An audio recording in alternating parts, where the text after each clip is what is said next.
CFMC no cinema.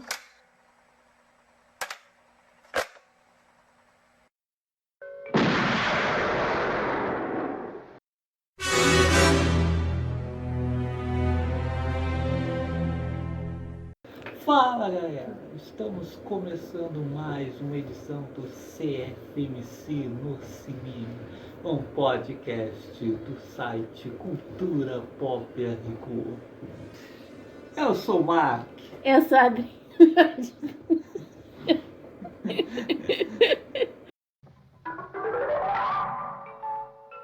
Eu sou a Adri. Hoje iniciamos uma série de 4 programas falando dos filmes da franquia 007. Aproveitando aí que o próximo filme aí com o Daniel Craig está para estrear, né? Se a variante Delta deixar. É o 25º, né? É o 25º. Nesses 4 programas vamos tentar falar aí de 24 filmes. Estamos revendo todos e vamos comentá-los aqui, os melhores, os piores, os mais ou menos. Sim. E nesse primeiro programa nós vamos falar um pouco aí do autor, né? O Ian Fleming, aí, da onde veio as ideias para o Bond. E vamos falar dos filmes, né, estrelados pelo Sean Connery, e teve ali, né, um Jorge Lazenby ali no meio, né, ali quase no final, né, o Sean Connery saiu, o Lazenby fez um, o Connery voltou para o último e finalizou. Então vamos falar desses 7 filmes hoje. Sim, longo. Bond. James Bond foi a criação do Ian Fleming, né, que é um autor, né, que vem de uma família escocesa de origem bem rica, né, bem abastada. Ele foi militar, jornalista e escritor, né? Por um tempo lá por pressão familiar, ele até trabalhou no setor bancário, mas não deu muito certo.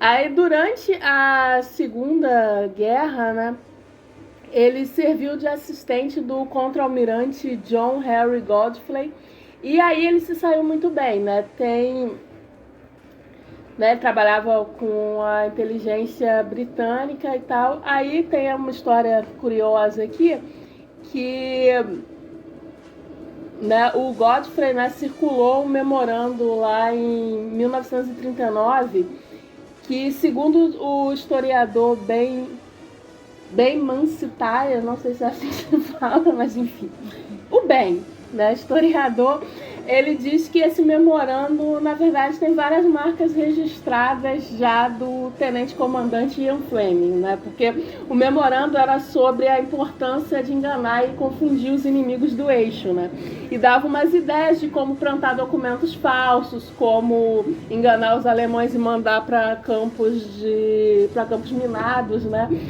E aí, por exemplo, inclusive uma dessas ideias chegou a ser utilizada realmente em uma operação, e foi que era plantar, né, um corpo, né, vestido de aviador com documentos falsos no bolso para os alemães acharem que o paraquedas falhou e etc, né. Então, assim, aí tinha várias ideias que poderiam estar numa história do James Bond, né? Vários desses truques para enganar os alemães, né? Aí o Fleming, ele participou de diversas operações durante a guerra, né, junto à inteligência britânica, e esses anos serviram, né, de inspiração para as histórias de espionagem, né? Uns 2 meses assim, após terminar, né, a Segunda Grande Guerra, ele concluiu seu primeiro romance, que foi a primeira aventura do James Bond, o Cassino Royale, que foi publicado só em 1953, né? Nesse período pós-guerra, ele trabalhava no The Sunday Times, coordenando uma equipe de correspondentes internacionais. Logo após ele concluir, né, o Cassino Royale, ele já começou a escrever o Goldfinger, e assim foi. Geralmente ele foi emendando um livro no outro, né? No começo, assim, ele mesmo dizia que só escrevia para se distrair, que inclusive chamava a própria obra dele de terrível e estúpida. Mas eu acredito que isso vem da pressão familiar, né? Porque parece que a família era bem contra ele escrever esse tipo de história, né? Porque a gente sabe que história assim, de espionagem, né? História de detetive, história de terror, coisa e tal, não é considerada alta literatura. Então, como era uma família muito tradicional, né? Então eles eram contra, até queriam que ele escrevesse sob pseudônimo, etc, né? Aí, segundo o próprio Fleming, né, o James Bond era uma junção, né, de várias pessoas que ele conheceu e etc, incluindo o irmão mais velho dele, o Peter, né, porque ele tinha uma grande admiração. O Peter também era jornalista e escritor, só que ele escrevia relatos de viagem, né? Ele era tipo um aventureiro, explorador. Inclusive teve aqui no Brasil, nos confins aí do Brasil, tem um livro sobre esse período, né? Durante a guerra ele também, né, trabalhou, só que ele participou de várias operações atrás das linhas inimigas, né? Então o Peter era mais da ação, né? Enquanto o Ian Fleming era mais ali da inteligência, né? Segundo o Fleming, fisicamente, né, o James Bond era inspirado no ator e cantor Rogue Carmichael. Embora, assim, vendo as fotos, acho que é um pouco inspirado no irmão dele também, porque os dois têm o mesmo biotipo, na verdade, né? Mas enfim.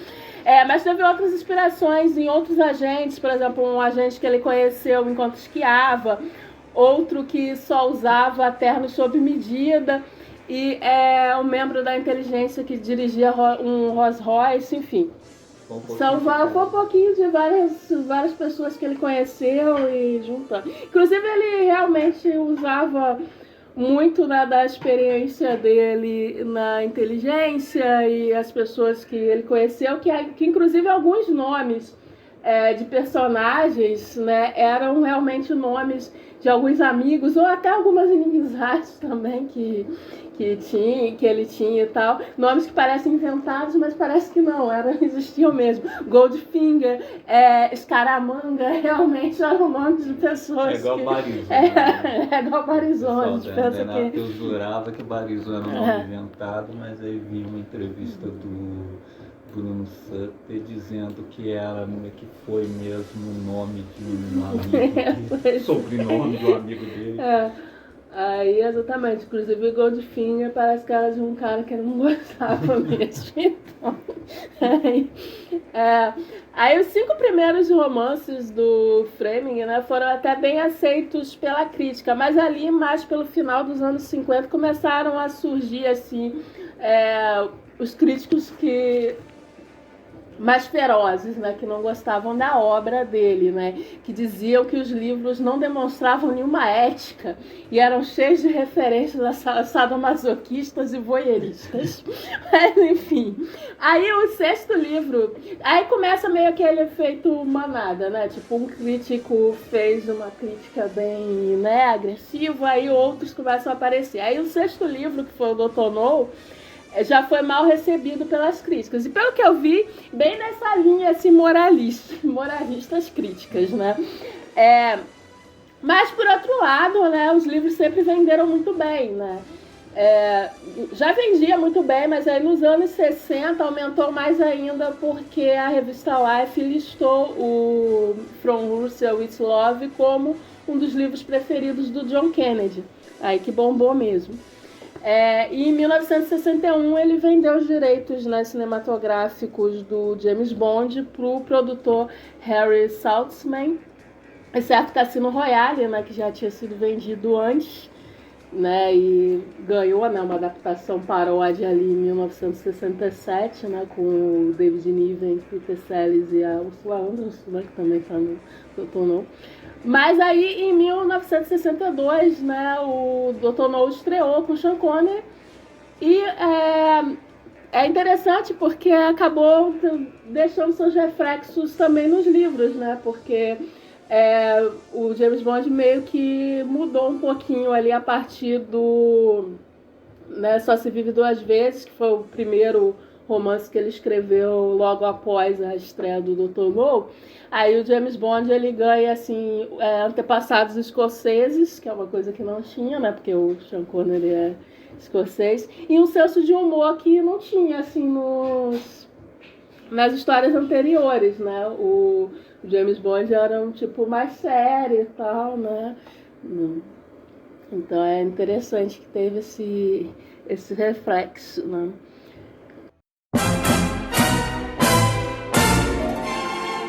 Bom, aí o Fleming, ele bebia bastante, fumava bastante, tal qual o James Bond. Mas, inclusive, aliás, outra coisa também, né? Que ele gostava também de uns jogos de azar também, isso é uma característica dele, ele botou no James Bond. Mas aí, em 1961, ele teve, né, um infarto, né, em decorrência, né, muito por conta da bebida e do cigarro e tal. E em 64 ele teve um segundo aí, esse fatal, né? Então, aí, após a morte dele, vários outros autores, né, foram sendo contratados para continuar escrevendo James Bond, né? Então, do Ian Fleming, né, foi mesmo o Cassino Royale, o Vive e Deixe Morrer, né, o Moonraker, né, que é o Foguete da Morte, né, que é o título do filme em português, né? Os Diamantes São Eternos, o From Russia with Love, Dr. No, Goldfinger, Somente para Seus Olhos, Thunderball, O Espião que Me Amava, A Serviço Secreto de Sua Majestade, Só Se Vive Duas Vezes, O Homem com a Pistola de Ouro, Octopus, The Living Daylights, qual é o título aqui mesmo? Marcado para Morte. Eu não sei porque eu confundo com o filme do Steven Seagal, que também faz. Eu esqueci. O The Living Daylights. É o primeiro com o Timóteo Dalton. Até que eu esqueci agora o título do. Esqueci o título. Mas enfim, aí esses três últimos, né? Ele não tá na pauta hoje. O Homem da Pistola de Ouro, o Octopus e o The Living Daylights foram publicados postumamente, né? E aí os outros e tal foram escritos por outros autores aí e tal, para mantendo as histórias, né? Ele também escreveu alguns livros infantis e alguns livros não ficcionais, né? Inclusive um sobre o contrabando de diamantes, que foi a pesquisa que ele fez para os Diamantes São Eternos. Provavelmente não deve ter muito no filme, mas ele chega lá.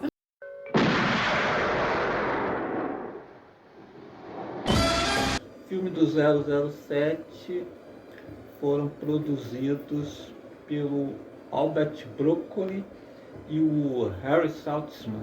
Os primeiros filmes, eles compraram os direitos dos livros do Fleming e assim o Dr. No foi o primeiro filme produzido pela Eon, dona dos direitos do 007 até hoje. Dr. No não foi a primeira adaptação do 007, que antes, um ano depois da publicação do livro, já teve uma adaptação de Cassino Royale, um telefilme, em 1954. Ou seja, teve 3 adaptações de Cassino Royale. Teve essa de 1954, teve essa dos anos 60, a paródia. Essa paródia, poxa, eu vi há muito tempo, eu não recordo. Me lembro que na época eu gostei. Depois, não sei se eu até vou rever. Vou dar uma olhada, rever os aí- filmes fora da série. E Que aí na finalmente, série mesmo, finalmente foi adaptada na fase cânone do na Daniel série Craig. de filmes. Que até por isso que não foi o único que não foi vendido, né, porque já tinha sido vendido antes, né, Mr. Bond. James Bond.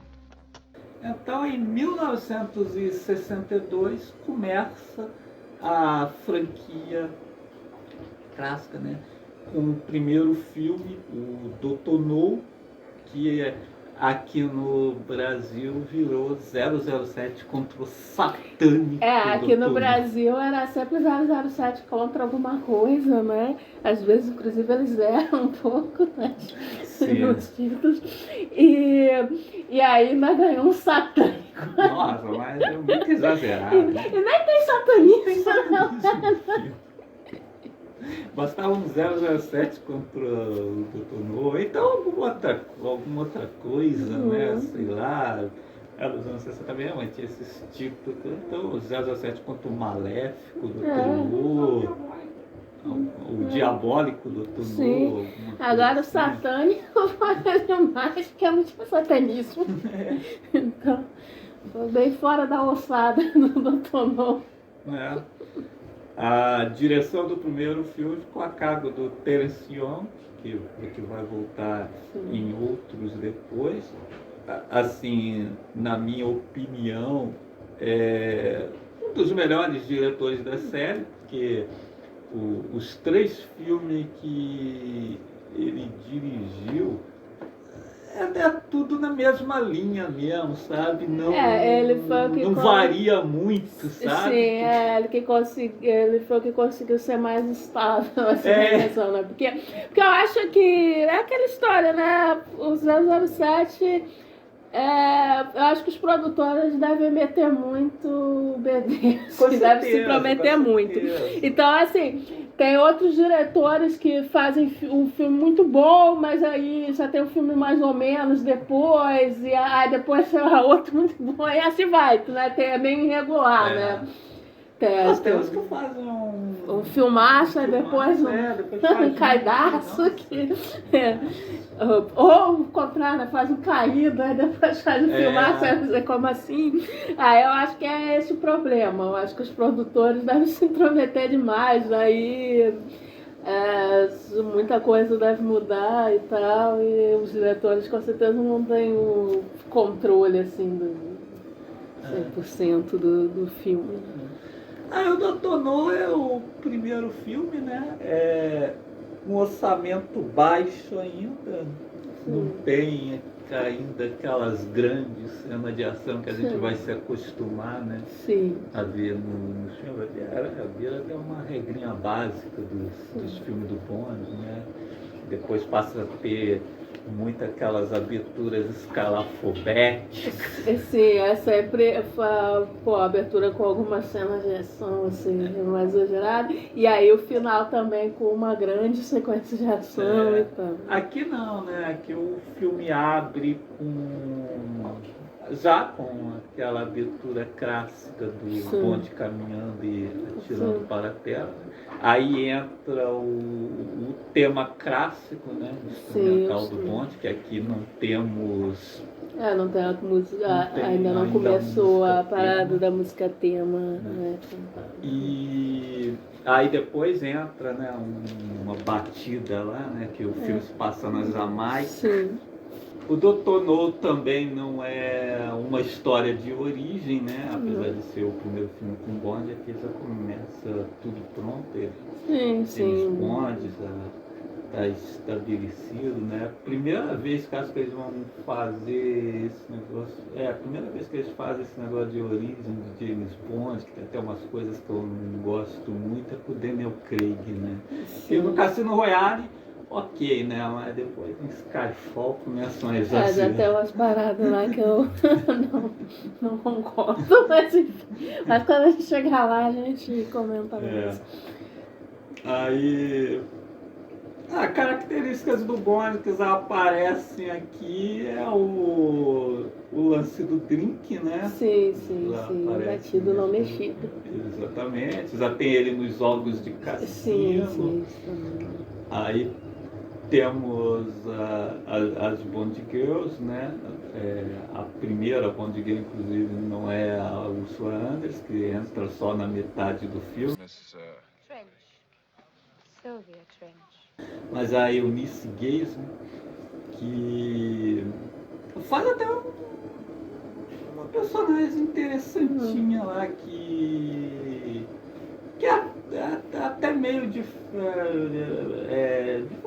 de algumas Bond Girls que vem depois, né? Parece ser uma mulher mais inteligente. Sim. Então, né? Porque a gente vai ver aí pela série, né? Temos várias Bond Girls, várias frentes, mas, né? Poucas. Mas assim, poucas são Eu digo dignas, assim porque ela marca, né? faz um jogo de chave lá com o Bond, né? Na maioria das Bond Girls iniciais, assim, é o Bond assim que chega, joga todo o seu charme. Coisa Sim, elas ficam caidinhas. Ela, inclusive, volta a aparecer no segundo filme. Acho que ela assim, é a única Bond Girl que apareceu nos imagino dois filmes, mas sempre assim, só uma participação pequena, Sim. nem chega a fazer parte da ação. Aí, claro, assim, para muitos a primeira é a Ursula Andress, né, que tem aquela entrada clássica que Sim, ficou clássica, na história do saindo do cinema. mar. Saindo do mar. E aí fica mais tempo, não é? Que termina lá com o É. e tal, aí é a mais lembrada, acaba sendo lembrada com a primeira, né? Nossa, o final do Bond nunca conseguiu. Já é regra assim no primeiro filme. Sim. Todos os filmes. Sim, ele termina lá com a primeira. Todos os filmes, sim. Também aqui o Bond ainda não tem as arminhas Sim, fantásticas. dele, isso né? vai aparecer depois. O Dr. No já é um filme assim, pros anos 60, uma aventura bacana, assim. O Bond é praticamente, acho que o primeiro herói de ação, assim, do cinema, né? Sim, Que antes, até aquela época, tinha muito faroeste, Sim. né? Acho que deve ser mesmo, filme tipo noir, assim, o precursor do herói de ação ali que a gente né? vai Aquele- ver muito assim, mais tarde, nos assim, nos 80, 80, nos 90. Aí não é de estranhar o sucesso, né? Que deve ter sido na época que chegou a vir outros filmes de espião. Sim. Que até essa coisa do paródias. senso de humor dele e tal, eu acho bem depois do que a gente vai ver muito no cinema de ação ali nos anos 80, cara que mata, faz uma tiradinha. Sim. O Schwarzenegger fazia muito. Você até vai ver depois o James Cameron e o Schwarzenegger brincando de James Bond em True Lies. Mas o Dr. No ainda é um filme de baixo orçamento. Tem pouca ação, assim, se você for comparar com o restante da série. A trama até meio assim se arrasta, né? A certo ponto que o Bond, ele já sabe mais ou menos onde ele tem que ir para encontrar o vilão, mas aí o filme vai ficar um bom tempo com os vilões tentando matar ele, já das maneiras mais Sim, isso aí é outra tradição que já tá ali no Dr. No, que é matar o personagem de maneiras assim. Ao invés de dar um tiro no cara dormindo, você coloca uma aranha venenosa na cama com ele. Essas coisas. E aí, né, só ali na segunda parte do filme ele vai lá para a ilha onde ele vai encontrar o vilão. Aí vão ter aquela coisa que também vai ser um clássico da série, né, que ele encontra o vilão conta o plano todo para ele. Os vilões gostam muito de explicar o que vai acontecer. E aí também quando ele chega à ilha que entra a Ursula Andress no filme, que faz a Honey Rider, né? Sim, os nomes das mulheres também são Os nomes das Bond Girls, o nome dos vilões são sempre também essa parte, né? Porque, pô, a personagem da Ursula Andress é assim, né? Pô, ela tava passando ali, catando pontos e se viu Tava envolvida coitada, tava lá, não tinha nada a ver com a história, assim. Ela só tava passando. Bond. James Bond. Vilão que, apesar de ter o nome do título, o Dr. No é um vilão bem fraquinho. Sim, né? ele é meio apagado. Ele é meio apagado. Ele aparece, conta o plano, morre fácil. Aliás, muitos vilões assim, no filme do Bond, no finalzinho, eles deixam um pouco a desejar. Por isso que depois também na série vai surgir o advento do capanga principal também, que geralmente é pra ter uma luta e tal, porque o vilão mesmo não. Já no segundo filme. Exatamente. E nesse primeiro filme, né, assim, na fase do Sean Connery, nós temos a Spectre, né? Sim. Que é a organização criminosa, né? Que em todos esses filmes iniciais são agentes da Depois Spectre, acaba né? Depois na fase Rosemont aí. eles acabam esquecidos, aí tentam trazer de volta no filme mais recente aí do Daniel Craig. Não funcionou muito bem, mas eu gosto bastante do Dr. No, que não tem muita ação, mas é um filme de espionagem, tem aquele clima de espionagem, tem aquele jeito mais sério, o Sean Connery está muito bem, o Sulanders maravilhosa. E eu sou um fã dos filmes do Bond, eu gosto de todos esses filmes mais sérios, antes de cair na autoparódia. Eu prefiro esses. Porque a gente sabe que, James Bond, sim, é sempre fantasioso, então sempre tem essas coisas exageradas, esses vilões caricatos, etc. Mas, assim, eu prefiro esses que controlam mais, e exatamente não parece uma paródia da coisa, esses um pouco mais sérios, né? Esses iniciais são bem assim, né? A maioria dos Sean Connery são mais assim, né? Mas depois, né, no próprio Sean Connery tem umas coisas, e a fase do Roger Moore é mais dominada. Quando chegar no Goldfinger, vamos comentar isso mais, que o Goldfinger que estabelece boas parte das regras que vão ser seguidas depois nos filmes do Bond. E aí é aquele negócio, né? Serve tanto para o bem quanto para o mal.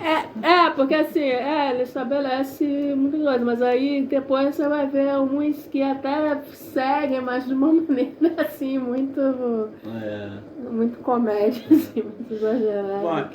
Então vamos para o segundo filme.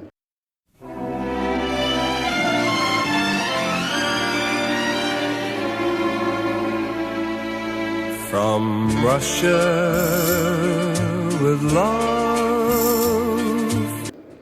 Que é o From Russia with Love, né? O Moscou contra 007 aqui no Brasil. Mais um erro, porque não era os russos contra os 007. Era mais uma armação da Spectre, né? Sim. Exatamente tentando se aprovar ali na época de Guerra Fria, né?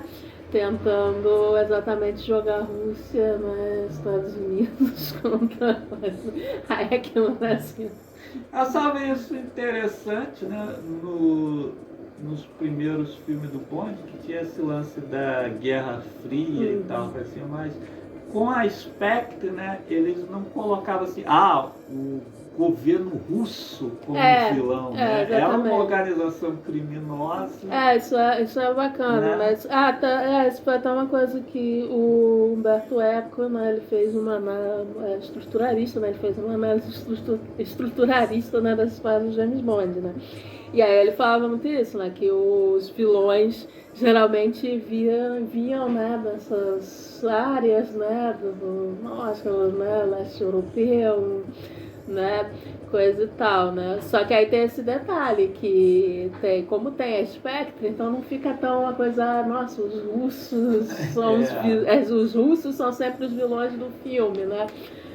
Assim como, né, no Dr. No também é chinês, entre aspas, né? Que a gente sabe que rolou aí um yellow face. Né? Pelo menos no filme eles falam que o cara não é totalmente chinês, né? Mas, os pais dele sim, são de diferentes.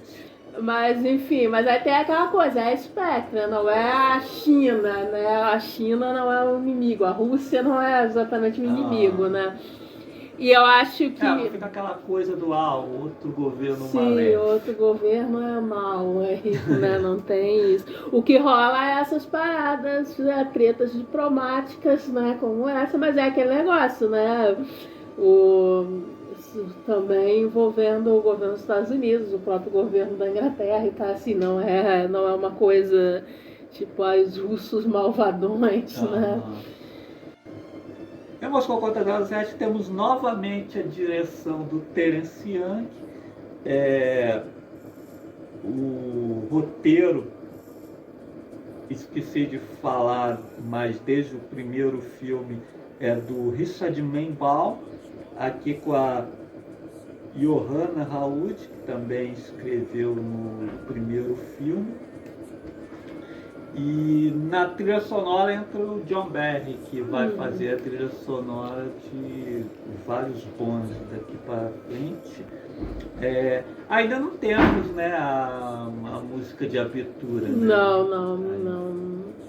Mais uma vez começa com a música instrumental, tem uma música que toca ali durante o filme, né? Que é a outra coisa que no Goldfinger que vai estabelecer, né?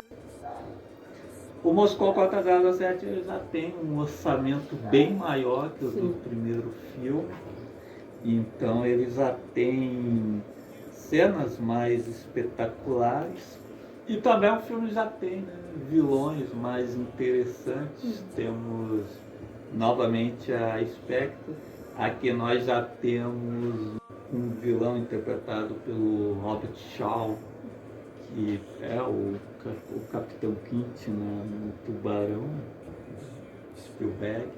Aí ele faz o Red Grant, que é tipo um James Bond do mal, né?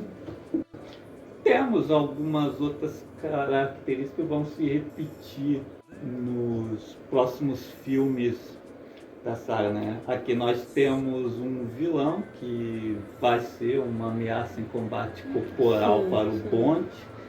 Inclusive, é pena que o filme termina com esse combate um pouco antes do final, né? Que tem a sequência no trem, né? Que é muito boa, mas depois disso, acho que os produtores falam, porra, tem dinheiro ainda, vamos fazer uma grande cena dessa cena, e tem ainda perseguição de barco. Sim, no final.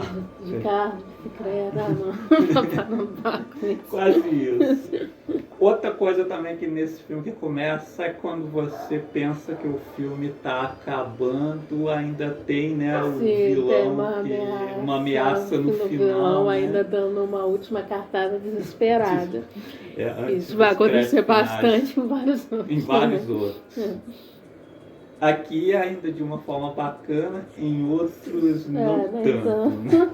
Né? Porque é isso, a gente vai ver muito isso, né? Tipo assim, uma mesma ideia sendo executada em filmes diferentes, é aquele negócio, em uns bem executados, em outros nem tanto. Mas é isso, né? O Moscou contra 07 é a consolidação do Sean Connery no papel, ainda melhor que no primeiro filme. Mantém o clima de espionagem. Mantém o clima de espionagem, né? Os personagens são mais bem construídos que no primeiro. Digamos, por exemplo, a Bond Girl, né? Mas a Tatiana Romanova da Daniela Bianchi, né? Ela não é tão lembrada quanto a Honey Rider Ursula É, Andress. porque não tem uma cena icônica, né? É. Como aquela da Ursula saindo do mar e tal. É. Mas é um personagem mais bem construído. do É uma que- personagem que tem ligação com a Sim, trama, sim, tem né? porque Que tem realmente tá ali. É. Né? Mas aí eu gosto bastante do Moscou 07. Eu só acho que a parte ali com os ciganos trava um pouco aquela parte. Sim, é desnecessário. Acho ela meio deslocada, meio desnecessária. Mas, no geral, assim, o Moscou contra 017 é um dos meus favoritos.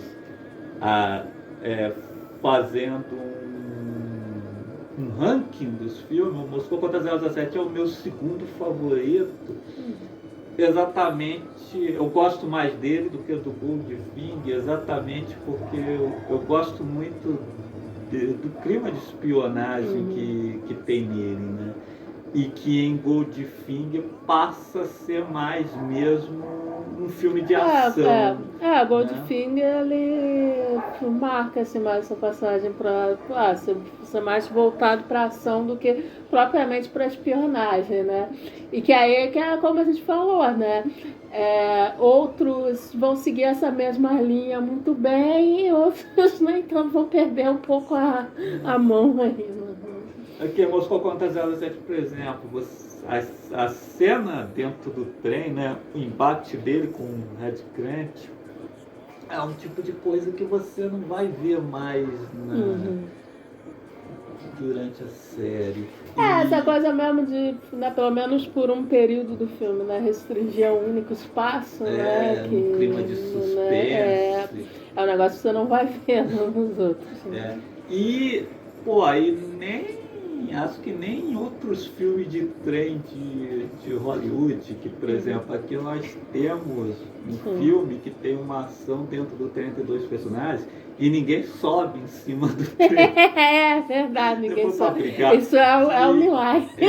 Que eu acho que deve ter sido a partir do Expresso de Chicago, né? Eu acho que depois que teve o Expresso de Chicago, todo mundo se viu obrigado a copiar essa comédia. Os caras não ficam só dentro do trem, tem que subir no teto. O Steve Seagal correndo por cima do trem, o Jimmy Hackman. Sim. E às vezes você fica, mas por quê? O que você vai fazer do lado de fora? Por que tem que ser resolvido fora do trem? Por que tem que subir Tem que no ser no trem? teto, né? Só faltava cair do trem toda hora, igual o Gene Wilder no Expresso de Chicago. E o Moscou contra 07 não tem isso, a coisa é resolvida mesmo dentro do trem. Não sobe no trem, nem cai do trem. Aí isso eu gosto bastante de Moscou contra 07. Eu acho que, embora tenha, mas Moscou contra 07 também tem. Depois, assim, nesse clima mesmo, você só vai ter o filme que é exatamente estrelado pelo George Lazenby. Sim. Goldfinger. Bom, mas então chegamos ao 007 contra Goldfinger, que é o filme que estabeleceu a regra sim. para os filmes. Até por isso é o preferido de muita gente, né? Sim. E tal. É, Porque ele mais querido da saga. estabelece assim, várias coisas clássicas, né? Como a gente falou. Começa pela música tema, né? Na abertura, né? Não é mais instrumental, né? Goldfinger, cantada pela Sue Best, né? Sim, Um dos temas mais um dos conhecidos temas da mais série. marcantes, né, da série e tal. E aí começa a cena de abertura também de, né, Sim, escalafobéticas aquela cena de também. abertura capobética que fica passando umas mulheres, Sim, né? Nessa tem a questão, né, da mulher que jogam tinta Sim, dourada, sim, né? Já temos na abertura, que exatamente, né? Depois vai ser muito parodiado. Sim. Que é uma marca da série. É cafona, mas é uma marca da série. Sim. É nesse filme também que aparece pela primeira vez o laboratório do Kia, né? Sim, que ele tinha aparecido no filme anterior, já entregando algumas coisas, mas é um negócio mais controlado. Era a maletinha lá, no Moscou contra os 007, era um negócio lá da maleta e tal, com uns truquezinhos e tal, né? Mas agora no Goldfinger já parece laboratório, aí já começa a aparecer aqueles truques de coisa mais exagerado, né? Sim, as máquinas mais fantasiosas e tal. Enquanto o Bond está conversando, porque tem aquela galera testando umas coisas muito loucas no laboratório. Aí isso vai ainda aparecer direto. Sim, isso aí vai passar a ser usado bastante. Até a fase Bros, né? Também temos a estreia do carro, né? Sim, exatamente, o carro cheio de truquezinhos e tal. Também, que é uma coisa que vai ser usada até hoje. Uma das marcas principais. Sim. E aqui mais do que nunca o Bond vira um herói de ação, né? O Goldfinger não tem aquela aura de filme de espião que o Moscou contra 007, mesmo o Dr. No tinha antes. Sim, porque você vai entrar mais ação, né? E vai ficando cada vez mais fantasioso mesmo, né? Por mais que os outros já tivessem, né, um pouco dessa fantasia e tal, claro, né? Os vilões caricatos, coisas assim, o Goldfinger vai intensificar mais e tal, então perde um pouco essa aura de filme de espionagem e vira mais um filme de ação, né? Temos o Goldfinger, que é um vilão mais esparafastoso usar, né? É um gordinho mais falastrão usar. Ele aparece o filme todo, tem mais presença do que os primeiros vilões, Dr. No. Exatamente, eles nem apareciam tanto, né? E aí tem a figura do estreia, que é a figura do capanga fortão, né? Que é o Oddjob, um dos capangas mais icônicos da série, né? Talvez ele esteja só atrás do Jaws, né? Que vem no Espião que me ama. O Goldfinger, ele é o primeiro filme dirigido pelo Guy Hamilton. Novamente no roteiro temos o Richard Maibaum. E o Goldfinger estabelece as regras que vão ser usadas depois para o bem ou para o mal nos filmes do Bond. Que é um filme que foca mais na ação, tem um pouco mais de humor. Os vilões ainda são mais caricatos. Mas o Goldfinger, né, ainda é filme de ação, aventura, não tem aquela coisa, o humor é bem colocado, ainda não entra naquele clima que parece uma paródia. Exatamente, a fórmula, né, que a gente vai ver em outros filmes, mas aplicada tudo na medida certa, né? O filme é bem redondinho e tal, né? Agora, em outros filmes da série, a gente vai ver, tipo assim, exagerar no humor, de você ficar assim, porra, pra que isso tá aí, né? E hoje você vendo, tem alguns que você assiste e você de repente pensa que entrou algum Austin Powers. Tem uns que parece que chega uma hora que parece que vira paródia e tal. E com muita coisa, assim, que, né, com muita barriga, assim, na história, sabe? Muita coisa que não precisava. Tipo assim, gente, podia até ter cortado essa cena que não tinha necessidade nenhuma. Aqui a gente também tem uma Bond Girl com um pouco mais de personalidade, embora assim ainda também não seja assim uma grande personagem, que é a Pussy Galore. Acho que mais ou menos o que não fica tão legal é a virada que ela dá. Exatamente, porque, pô, pela atriz também, coisa e tal, a personagem tem uma presença, assim, coisa. Só que aí, depois, né, pra ela passar pro lado do bonde, é a famosa pica de ouro, né, gente? Que a mulher, Não tem sabe, não tem outra explicação. Eu achava até que era preferível ela ser vilã mesmo do que... Imagina, porque você fica assim, nossa, ela não sabia o que o cara tava querendo fazer, sabe? Ela tem toda aquela equipe de mulheres lá, né, pra jogar gásinho lá nos caras, tipo assim, por acaso ela não sabia qual era o plano, sabe? Acho que teria sido mais legal se, ok, ela tivesse ajudado o Bonnie, mas no final ela ainda continuasse sendo uma vilã, sei lá, fizesse alguma traição. Porque ali já, tipo assim, o personagem muda completamente na história, mas enfim. Inicialmente assim, ela parece bem legal, mas depois tem essa coisinha que não é tão legal. Sim. Mas o personagem feminino na série James E no Bond começo é um ela parece que vai problema. ser um pouco. No começo você acha que ela vai ser um pouco badass, né? Mas aí nessa viradinha aí perde isso.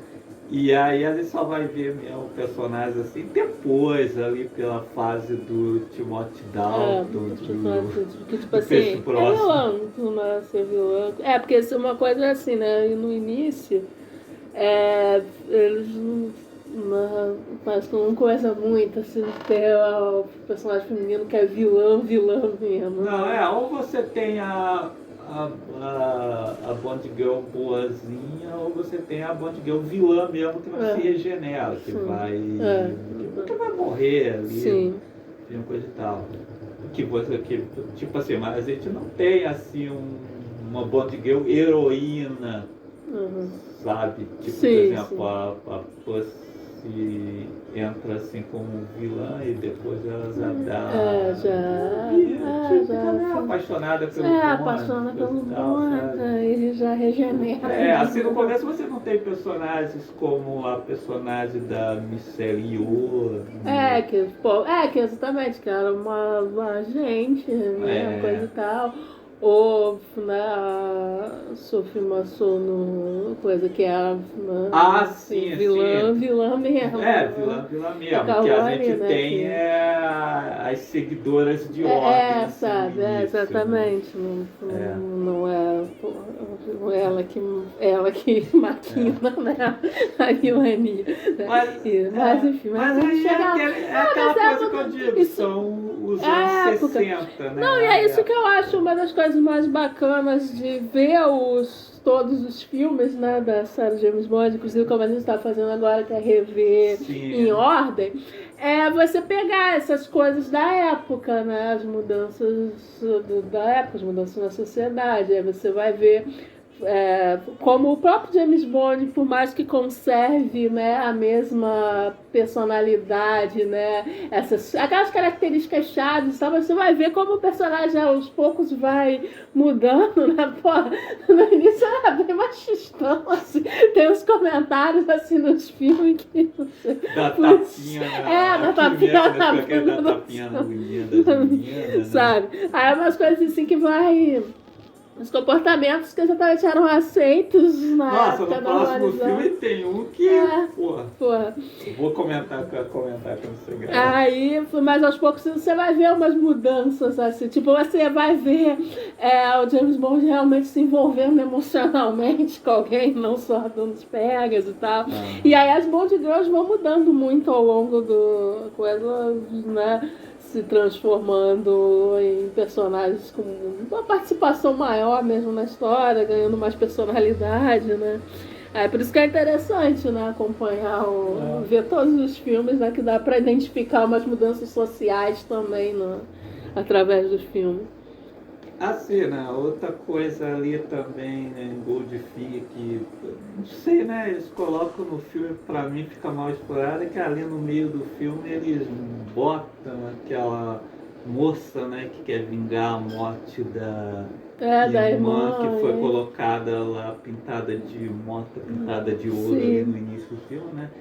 E depois, assim, simplesmente ela morre, né? Mas eu acho que exatamente, né? Eu acho que é uma questão da época também. Parece que eles queriam botar uma enorme quantidade de mulheres envolvidas com James Bond, que aí às vezes não faz nem sentido, sabe? Tem outros histórias que a gente vai comentar também que acontece algo parecido.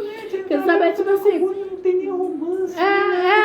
Exatamente. Aparece o personagem, nem utiliza direito, sabe? É só alguma mulher que ele dá uma fretada, mas nem assim tem nenhuma relevância pra história, né? Porque não. Pois ela morre simplesmente, aí assim de início é um bom de olha com o cara de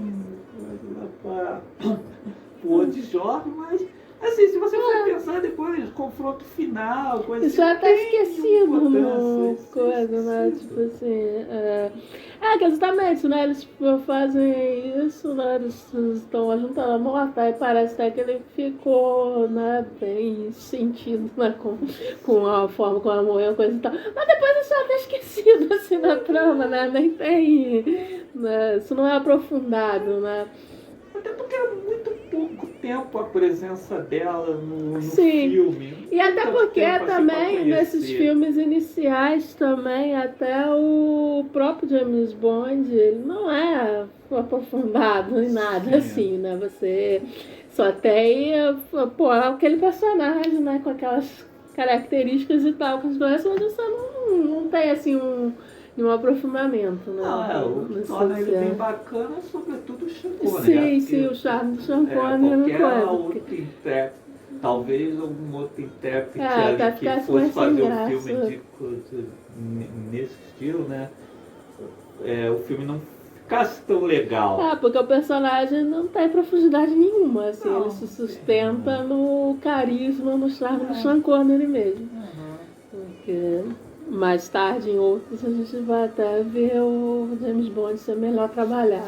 Ainda nos anos 60, Sim. Estamos chegando lá, vamos comentar aqui no programa o primeiro filme mesmo que dá um aprofundamento no Bond.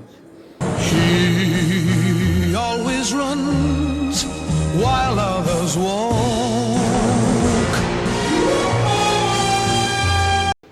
Bom, então chegamos ao quarto filme da franquia, que é o 007 contra as Fantasmas Atômicas, de 1965. Volta na direção o Terence Young, e novamente temos o Richard Menbal, sempre fazendo dupla com uma outra pessoa nos roteiros, mas ele sempre lá. 007 contra as Fantasmas Atômicas, o Thunderball, né, no título original, tem uma história interessante por trás dos bastidores, né? Que quando o Ian Fleming, né, publicou o Thunderball, né, ele foi acusado de plágio, né? Que um outro cara, né, teria participado da criação da história com ele, que depois ele utilizou no livro. Então, quando anunciaram, né, que iam fazer o filme baseado no livro, esse cara, o Kevin McCrory, apareceu, né, dizendo que era autor de parte dos argumentos usados ali no livro. Aí ele processou o Fleming por plágio e tentou, né, impedir a produção do filme. Aí a Eon, né, fez um acordo com ele, e aí ele entrou como um dos produtores do Thunderball. Exatamente, né? Melhor pagar do que... Aí, né, fizeram o filme. E essa história teve, né, desdobramentos depois, né, que nos anos 80 ele conseguiu, né, os direitos da história, né, uma ajudinha da Warner Bros. E foi quando saiu Nunca Mais Outra Vez, que é um filme não oficial de Sim. 007, novamente com o Sean Connery Sim. no papel principal, e que realmente ele é um remake É, do um remake, Fantasia é a Atômica. mesma coisa, assim. Eu lembro, isso faz um tempinho mais que eu vi, mas quando tava vendo, eu toquei, peraí, eu já não vi esse filme antes. É muito engraçado, que ele é um remake do Thunderball, aí tem o Sean Connery de volta ao papel principal, mais envelhecido, o filme é de 83. Sim. Inclusive esse ano foi um ano com 2 filmes de 007, que aí também a série oficial lançou o Octopus no mesmo ano, foram 2 filmes de 007. Aí nos anos 90 o Macaulay, né, ele de novo tentou outra adaptação, mas essa a MGM conseguiu impedir. Mas voltando ao filme, o Fantasia Atômica, novamente o Terence Young na direção, novamente o filme com aquele clima de aventura séria, é o mesmo diretor do Dr. No, 17, trazendo também algumas coisas já estabelecidas por A Goldfinger. consolidação ali dos esquemas do Goldfinger, mas também, né, pela mesma coisa, assim, as coisas colocadas num tom mais sério, né, o humor que tenha também mais certinho, e bastante ação. Nesse aqui que temos a batalha subaquática Sim. no final do filme, que, nossa, assim, é uma coisa assim, muito bem feita, muito bem feita. muito bacana mesmo, assim, penso. A personagem cena saga e tal é uma das grandes cenas, assim, dos filmes do James Bond e tal, uma das Sim, melhores sim. cenas de ação, né? Eu colocaria certamente num top 10 cenas de ação, aquela batalha final, que é muito bem filmada, Sim. que você localiza, é bem localizada, você... É saber usar, assim, mesmo o espaço, coisa, né? O Goldfinger, não lembro direito, mas acho que esse aqui é o primeiro filme que tem aquela abertura, né, que aqui ainda tem uma ligação com a história que vem depois, mas acho que é o primeiro filme do Bond que abre assim com uma cena de ação, né? Sim, Que parece deslocada assim do resto do filme, que né? começa E começa já com ele metendo a porrada em algum bandido. Aí usa uma arminha maneira, no caso que ele tem a mochila jato. Sim. Depois que ele bate lá no cara, ele abandona o local, né? Acho que esse é o primeiro que tem algo do tipo.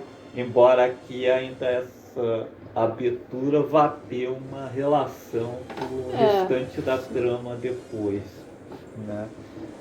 O vilão aqui nós temos o Largo, que é vivido pelo Adolph Selly. Aí temos uma Bond Girl do bem, né? Que é a Domino, vivida pela Claudine Alger, e temos a Bond Girl do mal. E, nesse filme aqui, né, que eu tinha dito que ia comentar lá na conversa, que tem o lance do Bond com a enfermeira da Nossa, Você que estava dizendo. assediador. Assediando profissional no trabalho. Mas é aquelas coisas que você está falando, uma coisa da época, tipo assim, comportamentos que eles botavam ali como engraçado e coisa, né, normalizada, e aí com o tempo vai mudando e essas coisas vão aparecendo, né? Você não vai ver mais, tipo, quando chega ali a fase já do Timothy Dalton, né, do Pierce Brosnan, coisa e tal, você já não vai fazendo coisas desse tipo. Nada do Timothy Dalton muda, e nada do Pierce Brosnan, mas até a Amy já é uma mulher. Sim, e aí não vai ter mais, né, o Bond não vai ser mais assim, um cafajeste. Exatamente. Cafajeste. Tipo assim, ele já vão abordar de outras formas. Tipo, ele tem vários envolvimentos porque, né, a vida de agente não permite também estabelecer, né, uma relação duradoura, etc, né? Mas não é mais o cafajestão, né, cara? Cara, sediando é profissional lá. Não dá. Então, pô, o Fantasma Atômica ainda é bem bom. Sim. A primeira bola na trave que a franquia vai dar mesmo é com o próximo filme, né? You only live twice. Com 007 só se vive duas vezes, de 1967. A primeira derrapada mesmo, porque daí então os filmes são bem bons, assim. Direção do Lewis Gilbert, que vai voltar mais umas 2 vezes aí na franquia. O primeiro que não tem o Richard Menbal no roteiro, o roteiro é do Harold Jack Bloom e do Roald Dahl, que interessante, é um autor de livros infantis, como o clássico da Fantástica Fábrica de Chocolate. Com 007 só se vive 2 vezes. Assim, é o filme do 007 dessa fase do Sean Connery mais desconjuntado. Ele é muito perdido, tipo assim. Depois, a gente, ao longo dos podcasts, a gente vai falar mais, tem até piores, né? Mas assim, o problema dele é que ele é muito nada a ver, assim, tem umas coisas que... E nem tô falando de lógica ou bobagem do tipo, né? Porque não é James Bond fantasioso, etc. Mas tem coisas que acontecem ali que não tem nem serventia pra história que eles estão contando, sabe? Então... Exatamente. Esse filme, o Bond vai ao Japão, a aventura é no Japão. Eles já no início temos ele, né, sendo alvejado a tiros, né, uma morte falsa, né, vão achar que ele morreu e que não serve em nada ao restante da essa aí já é a primeira coisa que não tem serventia nenhuma. Primeiro que é uma parada lá, nossa, muito coisa. Eles forjam até um enterro falso em que o próprio James Bond é o corpo, né, que eles jogam no mar para ser resgatado, para ser levado a um submarino. Cara, você pensa, porra, cara, não tinha uma forma mais... Mas enfim, né? Mas a questão, mas o pior é que isso não tem nem assim, serventia, né? Porque depois ele fica se passando, né, por um outro cara lá pra investigar. Mas você não vai com a cara dele mesmo, sabe? Todo mundo sabe que é ele. Tentando matar ele, sabe? Ele não se infiltra em nenhum lugar, assim, digamos assim, se fosse para ele fingir a morte, colocar um disfarce trabalhar infiltrado em alguma coisa. Mas não, ele continua investigando, os caras tentando matar ele. Ele investiga, ele chega lá no lugar fazendo pergunta, tal qual ele faria se anunciasse como James Bond, né? Não coisa, e os caras vão tentar matar ele, não manda nada, sabe? Aqui, como eu disse, né, o filme se passa no Japão, aí ele geralmente nesse filme sempre tem um contato, né? Então ele tem um contato lá com um agente japonês lá, o Tanaka. Essa parte, assim, é umas coisas assim. Por quê? É umas coisas assim que vão só e acho que é só para dar mais tempo de filme, porque cada uma, né? O Tanaka, né? Ele tem ali uma escola, né? Que ele diz ser uma escola de ninja, né? Embora você veja lá os caras lutando karatê, com roupa de karateca. No ninjitsu mesmo, não Aí ele tem a princípio tem o Prano lá, que não sei que eu não sei o que é, mas enfim, os caras se disfarçariam de pescador para investigar o negócio lá, e aí para isso, né, o James Bond também vai se misturar, né? Mas né, aos caras. não é só se o, né, não é só o Bond se estar lá, se misturar. Eles dizem que ele tem que virar japonês. Porque eu vou até deixar de lado como problemático essa questão. Não, mas assim. Mas explica aí como é que eles transformam o Bond em japonês. Consiste em um cabelinho. Que eu também não entendi, porque que eu saiba, japoneses têm vários tipos de cabelo, inclusive cabelos como o próprio Sean Connery, enfim, cabelo preto, liso, eu não entendi a necessidade do corte de cabelo. Aí eles fazem toda aquela maravilha que, enfim, dizem que é para transformar em japonês, mas na verdade o 007 vira um vulcano. Já faltou a orelhinha pontuda. Ele fica uma coisa meio Dr. Spock, Príncipe Namor. Então, aí não é só isso. Ele tem que se casar com uma sim, japonesa. ele tem que treinar lá com os caras, treinar pra virar um ninja. E tem que casar com a japonesa, não sei o que, pra se fingir de pescador lá, não sei o que. Mas por quê? Sabe? Não, isso se pelo menos tivesse o porquê, mas não. Ele vira japonês. Com muitas aspas aí. Se casa com uma japonesa e depois ele vai lá invadir o esconderijo dos caras, como faz em qualquer filme.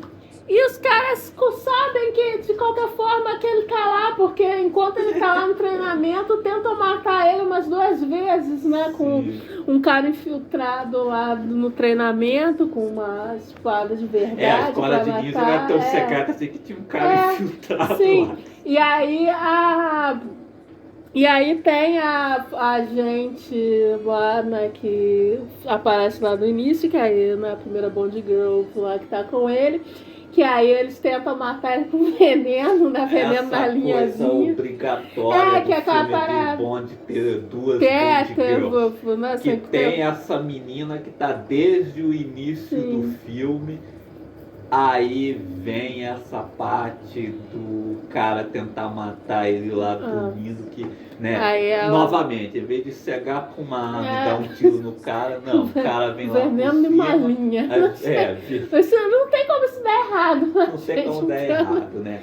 Aí o veneno chega na boca dessa menina e ela vai morrer.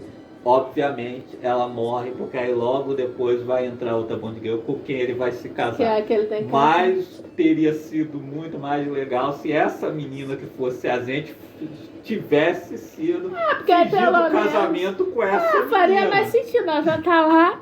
E também porque aí o personagem pelo menos teria tido uma participação maior, né? Porque ela já tinha, né, aparecido mais nas outras cenas, né? Porque ali no final a personagem não faz nada. Então assim, essa Bond Girl que ele casa lá pra coisa, ela não foi porra nenhuma assim no filme. Assim.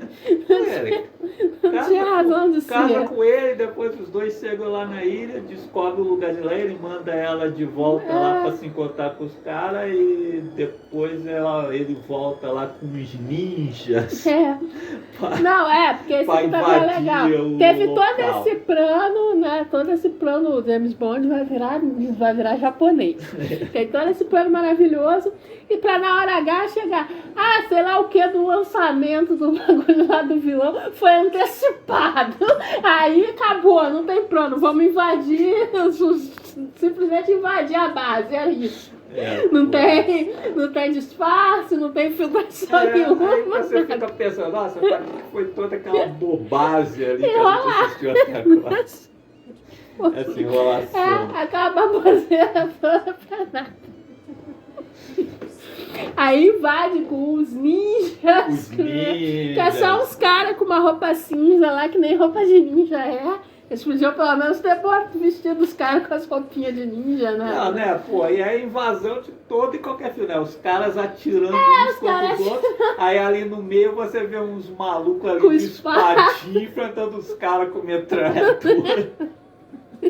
Não dá, gente. Que não dá, que exatamente assim, né?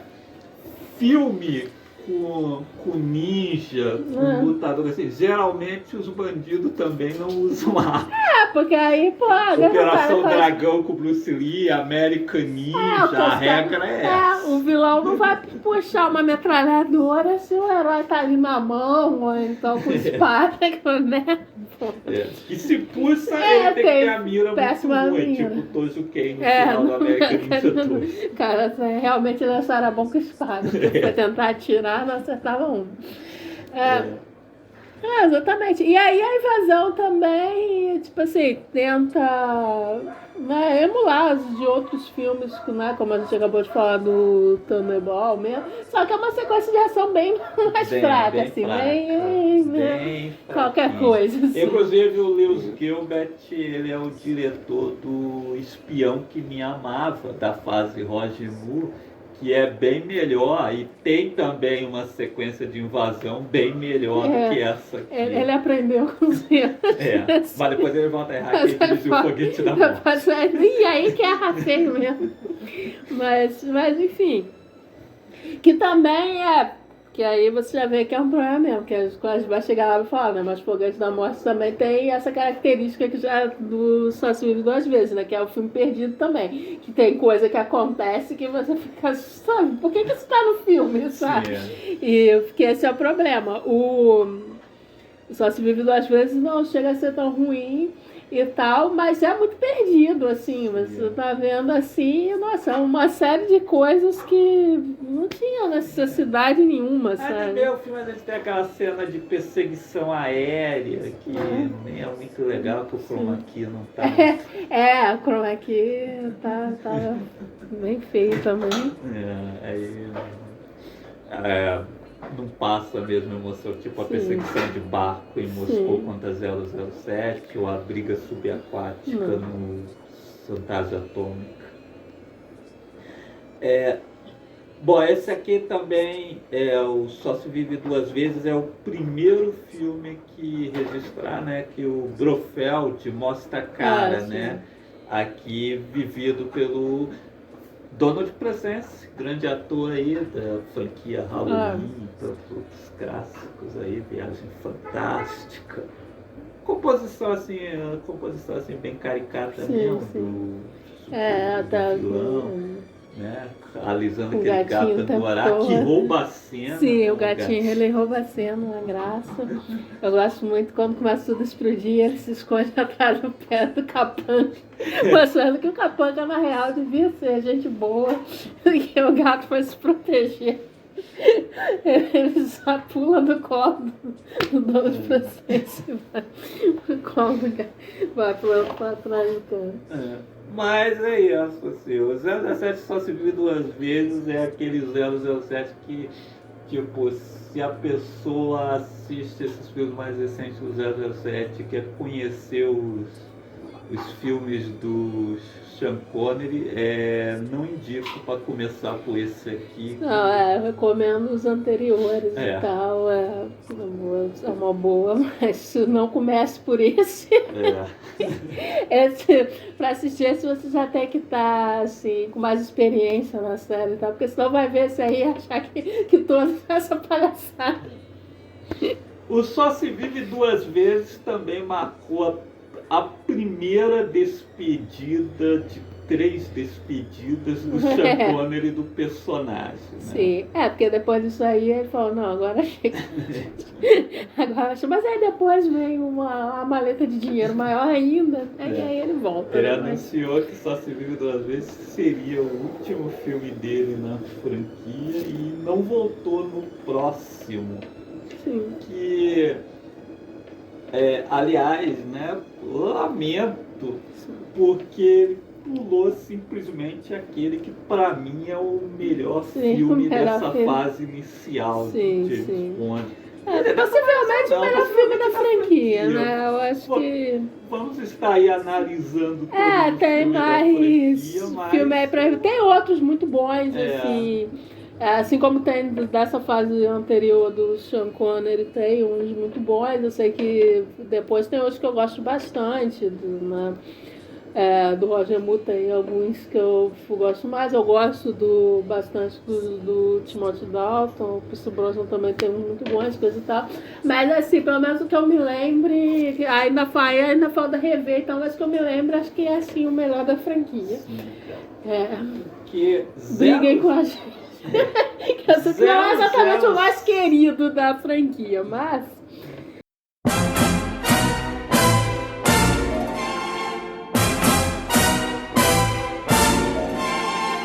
007 a serviço secreto de Sua Majestade é o filme mais corajoso da franquia, o filme mais fora da caixinha da franquia. É o filme que, né, como você tá falando, é uma pena que não foi o Sean Connery, né? Porque não que eu tenha algo contra o Lazenby, que eu acho que ele faz até um bom trabalho, né? Mas é só que é uma pena porque é exatamente como eu tava falando, né? O James Bond, ele vai se sustentando nos outros filmes pelo carisma, né? E o charme do Sean Connery, né? Mas nunca teve um aprofundamento do personagem, né? Você nunca... O que o James Bond pensa, né? O que motiva o James Bond, né? E tal. Esse é o primeiro filme a dar um foco nisso, né? E aí é uma pena não ter sido o próprio Sean Connery que já estava nos filmes anteriores, né? E quando você pensa que, ele pula do Só Se Vive Duas Vezes para os Diamantes São Eternos, depois que é outro. Deixa passar isso justamente aqui, esse. é uma pipita esse filme.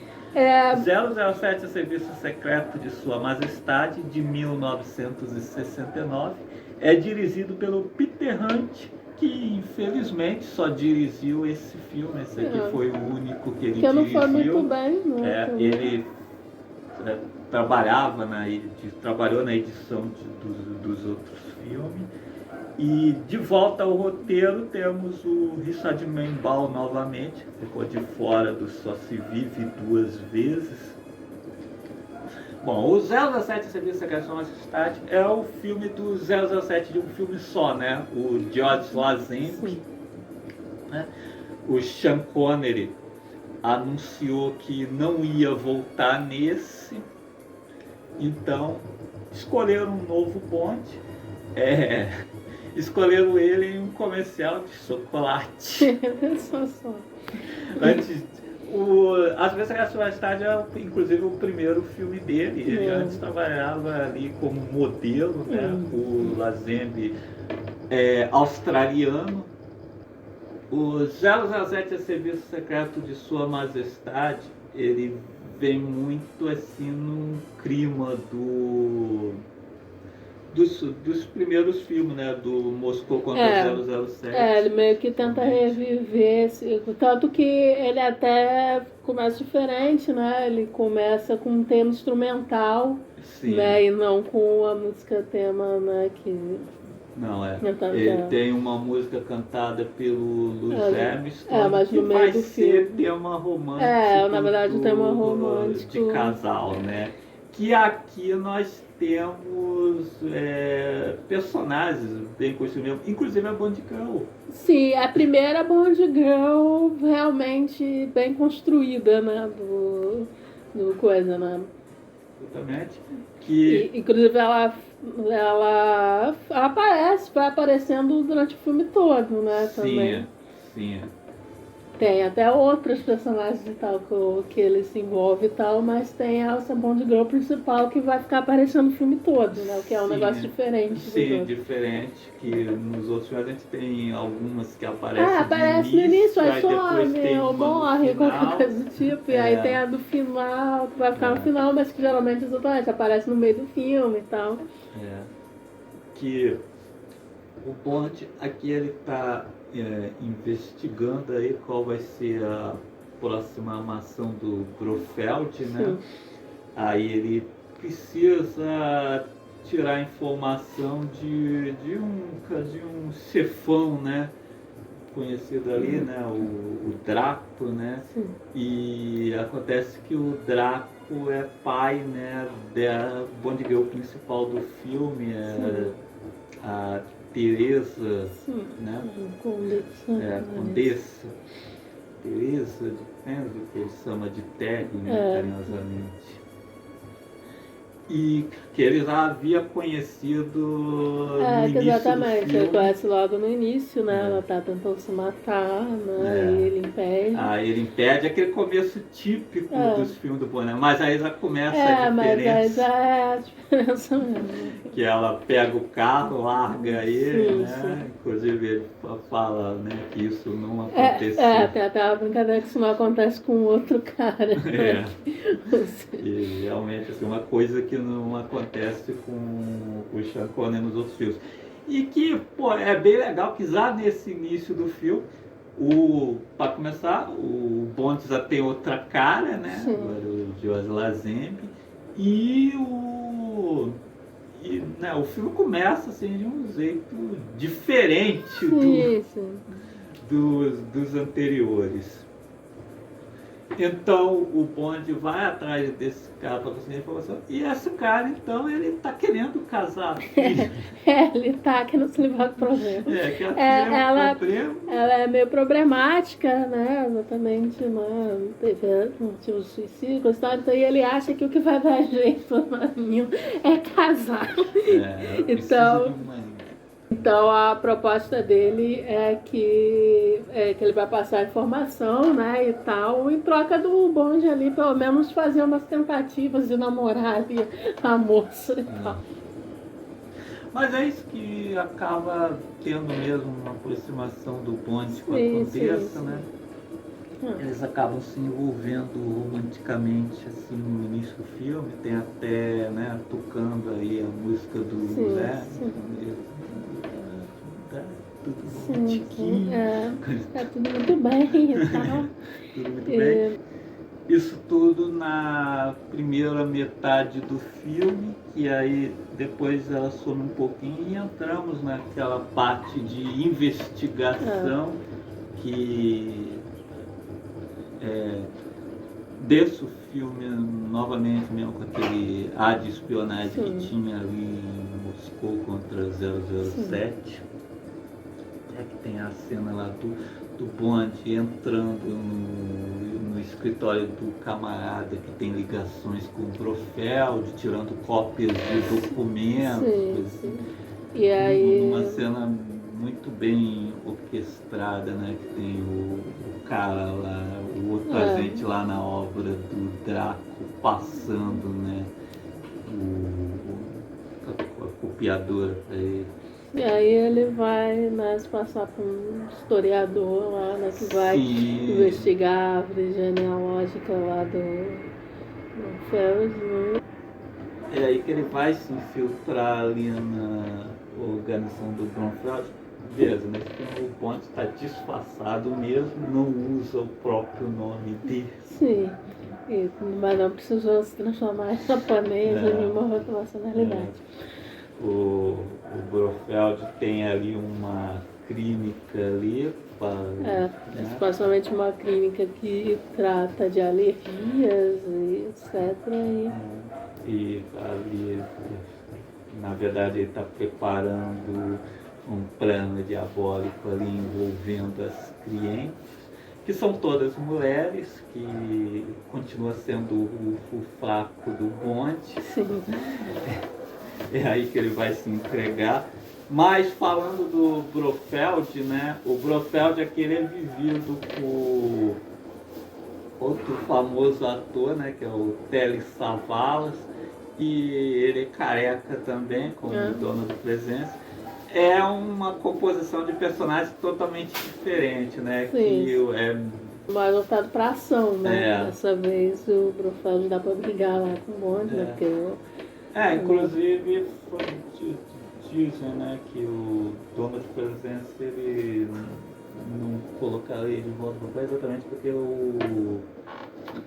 exigiria, né, esforço físico do personagem. que temos aqui a perseguição de esqui, que Sim, é uma muito sequência bem feita muito também. bem feita, muito boa. Inclusive o A Serviço Secreto de Sua Majestade, ele seria feito depois do Fantasia Atômica, mas não estava propício, né, na Suíça para realizar essas cenas, aí eles passaram Só Se Vive Duas Vezes para frente.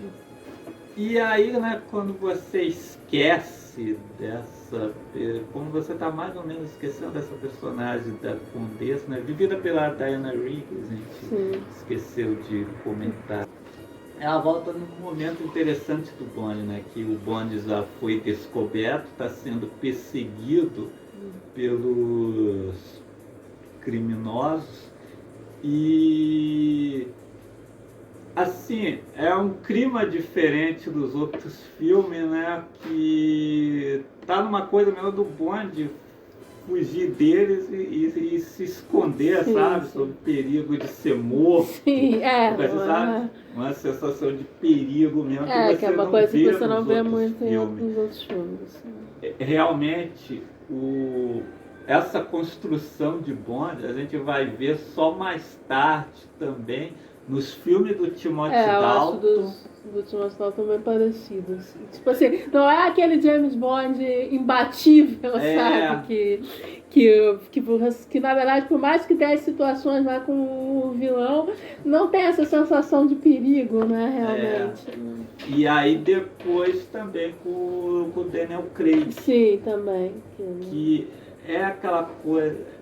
É uma coisa mais dramática, menos... Embora tenha as porradas, as coisas fantásticas. As características assim, clássicas, né, do James Bond estão lá. Mas eu acho que é colocado de uma forma mais humana, né? Menos super-heroística, né? A gente imbatível, infalível e tal. Que eu acho bem interessante, assim. Né? Não, é muito legal que ele tá ali tentando se esconder na multidão, sentado ali no banquinho, Sim, aí sim. de repente ela surge na Pra frente ajudar, dele né? assim, tipo, para dar Uma esperança.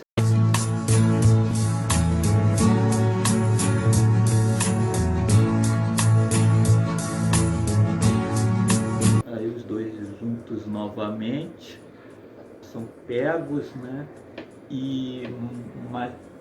Quer dizer, ela é pega, né? Ele numa nova perseguição lá, Sim. é enterrado na avalanche. Que aí depois ele tem a retorna cena da invasão final. Tem toda uma coisa de obter permissão Sim, pro sim. helicóptero passar por ali. É uma coisa bem mais tensa do que acontece nos outros filmes, que é simplesmente a base do vamos inimigo está ali, invadir, vamos invadir e tal. E ao mesmo tempo você tem a personagem da Diana Rigg enfrentando um outro cara. que exatamente, Uma né? coisa assim que você ainda não tinha visto nos outros filmes. Ela, né? assim, a primeira Uma Bond Girl numa Bond situação Girl- de perigo, tendo que se livrar de um Sim. perseguidor, que o Bond não vai chegar ali a Sim. tempo. Exatamente. Ela é a primeira, como eu falei, a primeira Bond Girl com desenvolvimento, assim, com motivação, sabe? Tipo assim, com uma história de vida própria que não consiste só em se Primeira Bond Girl que apaixonar. você se importa. Exatamente. E é o personagem, a escolha de ser a Diana Rigg também, é uma atriz muito boa, né? Sim. Muito carismática. Sim. Coisa e tal. Então você realmente se importa com a pessoa que é uma jogada triste, como eu vi no final. Uma sacanagem. Mas, porque exatamente você. Sim, e ela é muito diferente Sim, das atrizes que fizeram as parceiras do Bond até o momento. que tipo assim, não tem assim grandes, né, momentos, às vezes. Tem assim, uma coisinha, mas o personagem se resume a isso, né? Ficar amado no James Bond, ajudar em algum momento ou atrapalhar. Eu acho, consiste nisso. Se apaixonar pelo Bond, sensualizar, dependendo da personagem, ajudar ou atrapalhar em alguns casos. Mas, né, não tem. Ela não. é uma personagem com motivações próprias e é uma Bond Girl com muita personalidade também, né? Que a gente vai ver Você depois, mais bem. É raro, cara. Assim, a gente vai, à medida que a gente for analisando os filmes, a gente vai comentando também outras também que tiveram depois dela. Mas assim, acho que dá pra contar nos dedos as Bond Girls, assim, que são personagens interessantes também. Né? Não só porque teve alguma cena marcante e tal, não, mas assim, que tem uma construção realmente da personagem, né? Alguma importância na trama a mais, né? do que ter uma cena de beijinho. Sim, sensualizar e tal. Mas, então... Aí, poxa, não bastasse essas diferenças, né? Essa, quanto bem construída, também uma melhor construção do personagem do James Bond,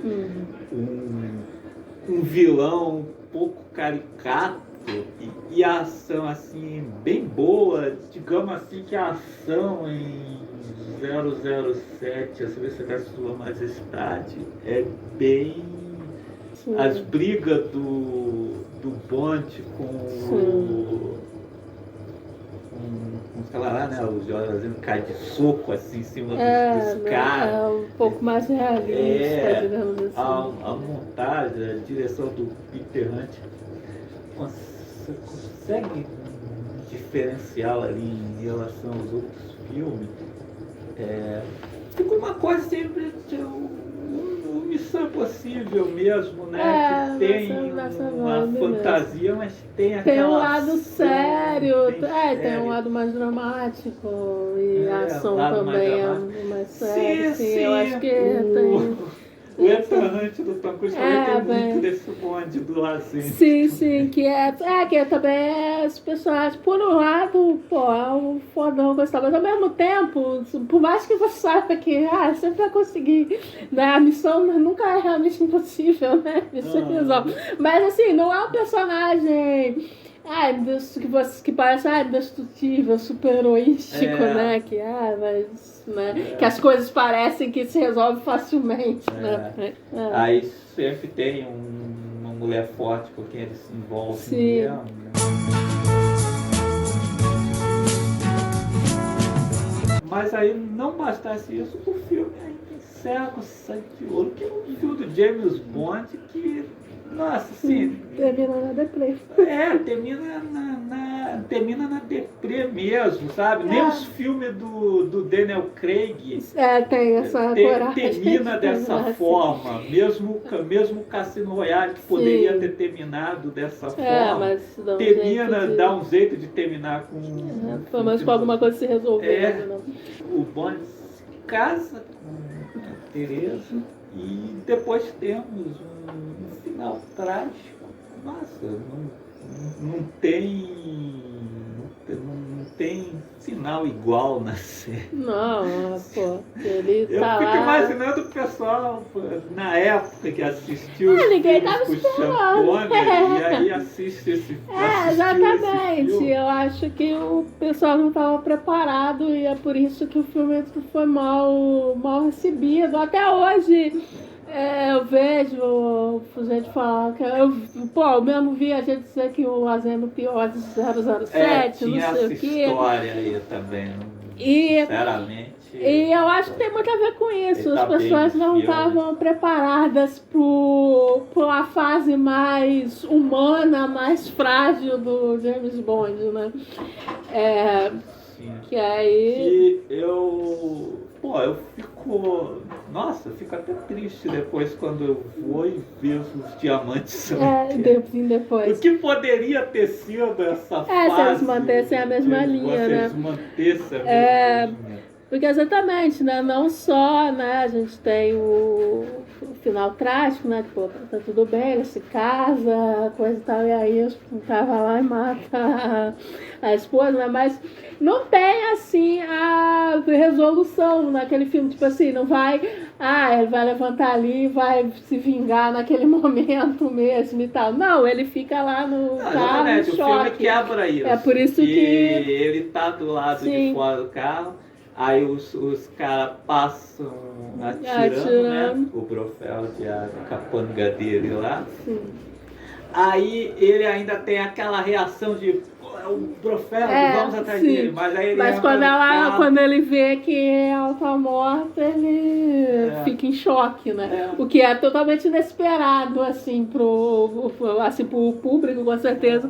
Já tá esperando que a Alia saia dali e fazer alguma coisa, né? Chega o camarada lá, aí ele ainda cita a música do... Sim, a música do Louis Armstrong, né, que é... Né, que fala que nós temos todo o tempo do mundo e não era verdade. Enfim. E aí, com certeza, por isso que deve ter sido muito chocante pro público, né? Por isso que o filme não deve ter sido bem aceito, né? Ele foi bem de bilheteria, não teve ainda o filme do 007 que foi fracasso de bilheteria, mas foi um pouco abaixo do 007, Só Se Vive Duas Vezes. Provavelmente por conta da mudança também do ator, né? Que tal, pela conta toda. E aí a recepção não deve ter sido muito boa. Apesar de hoje, né, ser sabido que não foi também essa lenda de que o Lazenby fez um filme só porque foi o pior. Assim. Não foi, que ele faria outros filmes, mas foi bola fora do agente dele que teria dito a ele que o personagem iria ficar anacrônico. Que mais pra frente não... Você tá bom assim? Aí convenceu ele a não embarcar nos próximos filmes. Mas fora isso também provavelmente não foi muito bem aceito, tanto que no próximo filme o tom muda completamente, né? E tem uma tentativa de se fazer um novo Goldfinger, que provavelmente foi o filme mais, né, bem aceito, com certeza. Que como a gente falou, tanto que muitas das coisas que são regrinhas estabelecidas, né, na série surgiu ali no Goldfinger, né? Aí eles com certeza quiseram fazer um retorno, só que é um retorno sem o mesmo brilho, né? Diamonds are forever. 007, Os Diamantes São Eternos, de 1971. A tentativa de fazer um novo Goldfinger fica evidente que na direção temos novamente o Guy Hamilton, que dirigiu o Goldfinger. No roteiro, o Richard Membal retorna, agora acompanhado do Tom Mankiewicz, que é um nome famoso dos roteiros também, um dos principais responsáveis pelo Superman, o filme, nesse ele acertou. E evidente, né? Quem canta a trilha sonora de abertura do filme? A Cilla Bassett, né? Mais uma vez, né? Mais uma vez, cantando Diamonds Are Forever. Que é uma música muito melhor que o filme. Sim. O James Bond, os filmes do James Bond às vezes tem isso também. Às vezes a música é melhor que o filme. Que aliás o Só Se Vive Duas Vezes também, né? Que é a música da Nancy Sinatra. Sim. É melhor que o filme também. Aí esse caso também. Essa música também é muito lembrada, né? Nos temas mais lembrados. É melhor que o filme. Mas então, né, o George Lazenby não retornou. Aí, o que fizeram, né? Convenceram o Sean Connery a retornar. Com certeza, com uma bolsa bem grande de dinheiro. Exatamente, o Sean Connery voltou com 1 milhão e ele ainda poderia escolher 2 projetos cinematográficos para estrelar. Então, ok, conseguiu. O Sean Connery voltou aí para o papel do James Bond. Embora você vá notar que ele voltou com o mesmo entusiasmo. Ele voltou mais ou menos, né? Porque tá bem no piloto automático, assim, é bem diferente. Aliás, como já tava no Só Se Vive Duas Vezes também, né? Porque é muito diferente a presença dele nos filmes anteriores, né? Desde lá do Dr. No, né? Enfim, eu fiz todos os outros, né? Goldfinger, etc. Para esses dois, assim, o carisma, a presença, assim. Você vê que ali tá meio no piloto automático mesmo. É em Diamantes São Eterno que a palhaçada começa, né? Os Diamantes São Eterno é o grande prenúncio da fase Rosemont. A prenúncio da fase Rosemont, depois. Que realmente é muita palhaçada assim, no filme.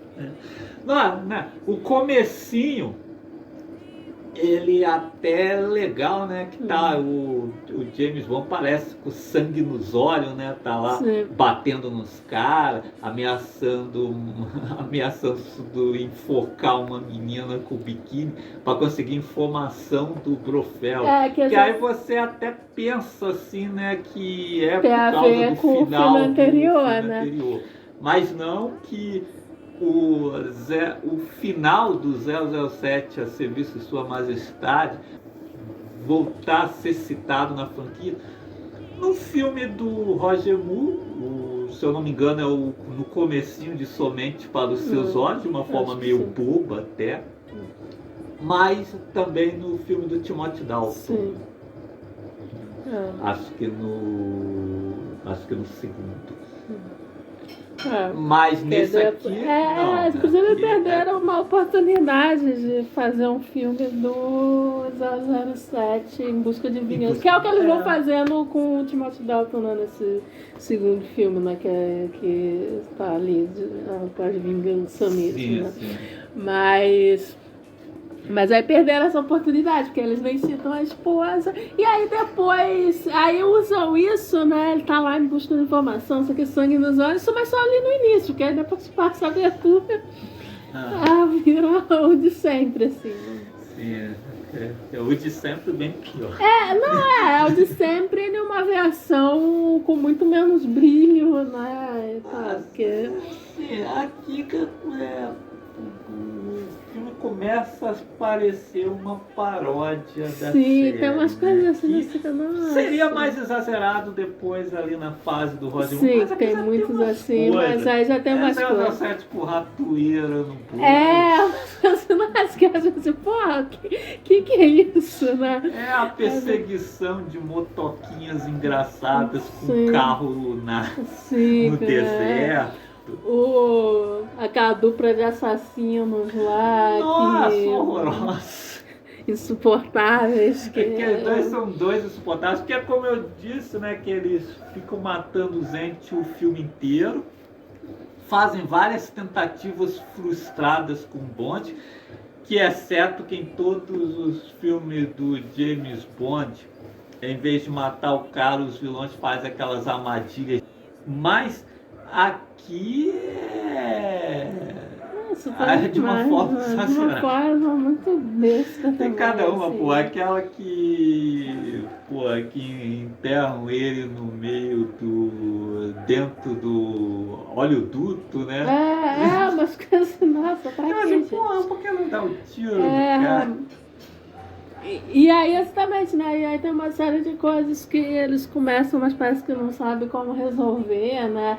Tem esse negócio da perseguição lá com o carro lá também, que se encerra do nada. Aí tem depois a cena lá que o James Bond é atacado por aquelas duplas lá de Amazonas, sei lá o que é. Bambi e Tambo, que estão dando uma surra nele, aí, né, mas infelizmente não sabiam nadar, né? Foi uma pena, né? Que peninha, sabe? E se encerra assim de uma forma muito boba, né? Sabe? Aí, temos a Bond Girl também, né? A Tiffany Case, né? Sim, que é o caso complicado, né? Porque assim, ela começa, né? Ela tem envolvimento lá com o contrabando, né, de diamantes. Aí ela começa como aquele tipo, femme fatale, né? Misteriosa, não sei o quê. Mas, cara, depois no final do filme ela vira uma tonta. Sabe? Não dá. Colocaram biquíni nela, ela virou tonta. Botou um biquíni e o cérebro escorreu pelo nariz. Entendi. Do nada, assim, o personagem que era mais sério, coisa e tal, vira tonta. E aí é aquela trama, né, de contrabando de diamantes, Sim. que é muito bobinha, né? Sim. Eu não li o livro, mas acredito que seja bem diferente. Tem muitas diferenças, né? Porque, pô, como eu falei, a pesquisa que o Fleming fez para escrever esse livro virou até um livro não ficcional sobre contrabando de diamantes, né? Então, assim, e o filme você vai ver tão bobo. Então é isso, 007 Os Diamantes São Eternos é a segunda despedida do Sean Connery do papel. E, né, depois ele voltaria, mas não na série oficial. Sim, para como uma a gente última falou vez outro aí dia. como James Bond, né? Nunca mais outra vez. E aí começa a fase Roger Moore, que esse filme aqui já faz um prenúncio assim, que na fase Roger Moore teremos alguns filmes um pouco mais sérios e outros bem bobalhões. Sim, esse humor que já aparece aí no Diamantes São Eternos domina, assim, boa parte dos filmes do Roger Moore, né? Tem uns um pouco mais sérios e tal, mas o que predomina mesmo é esse tom meio praticamente paródia, assim, né?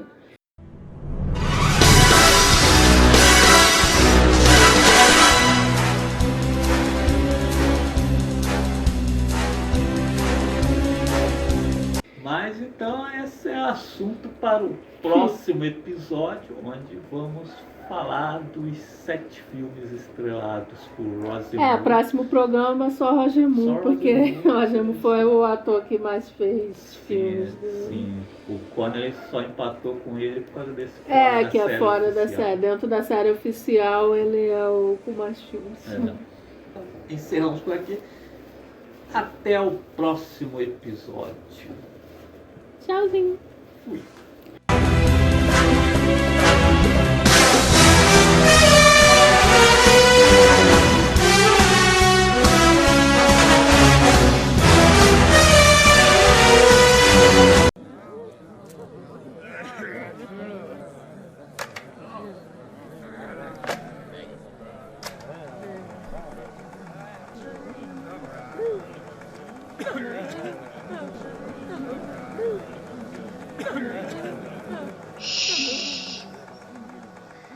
CFMC no cinema.